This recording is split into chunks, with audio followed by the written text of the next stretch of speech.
欢迎收听华瑞投影观点。大家有没有发现，电视柜下的游戏光碟即将走入历史？高盛指出，索尼已宣布自2026年1月起，彻底停止生产所有新开发的 PlayStation 游戏实体光碟，宣告纯数位时代来临。这项激进战略背后，究竟隐藏着索尼联手出版商断根二手市场，重组100亿利润的什么算盘？下一代 PS6 主机又将如何锁定消费？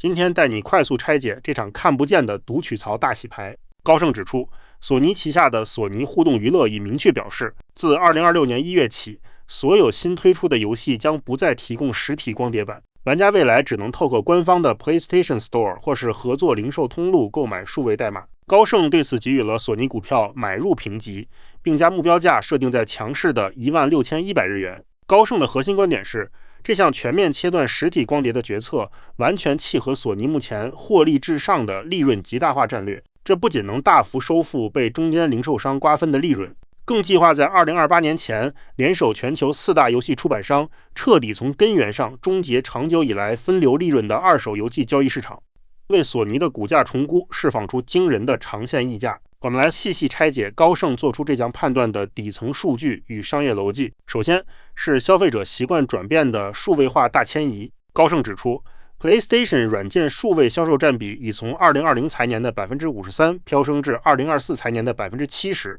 华瑞认为，大众已从追求实体拥有感转向重视即时下载的便利性。这 70% 的数位大迁移给了索尼管理层最坚实的决策底气，证明终结光碟是顺应时代潮流的必然选择。其次是成本压力下的利润率极致压榨。传统光碟面临压制、包装物流与通路抽成等多重成本，严重侵蚀毛利率。在硬体组件成本持续上升的背景下，转向纯数位化是获利的解药。华瑞认为，这显示索尼核心战略已完全转向盈利性增长。若2029财年数位销售达 100%，预估将为索尼营业利润带来额外 3% 到 5% 的成长空间，实现无痛的100亿利润爆发。再者是为下一代主机 PS6 进行的市场前置清场。高盛指出，索尼管理层将 PS6 规划为纯数位版主机的可能性已显著上升。华瑞认为，索尼提早于2026年切断光碟供应是深思熟虑的前置战略，透过提早终止实体媒介，能让玩家在 PS6 上市前习惯数位消费，将届时光碟机消失的市场反弹力道降到最低，完美实现生态圈的无缝闭锁。最后是4大出版商组成的利益共同体合力推动。目前各大出版商数位销售占比极高，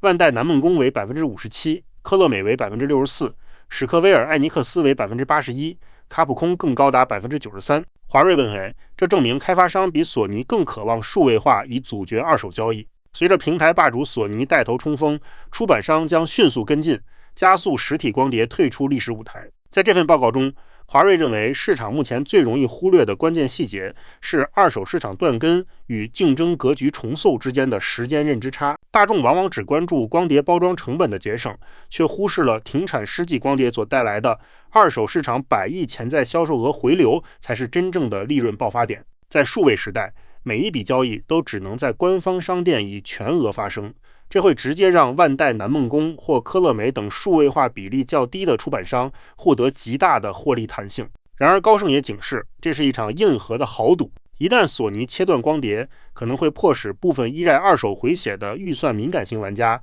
流向依然保留实体插槽的竞争对手，如任天堂的下一代主机。这种由纯数位化引发的用户分流风险，是目前市场上最严重的定价盲点。面对索尼停产实体光碟与全面数位化新格局，投资人该如何调整自身的配置思维？华瑞认为，关注2个核心观察维度。第一，规避因传感器竞争或动漫平台放缓而波动的板块，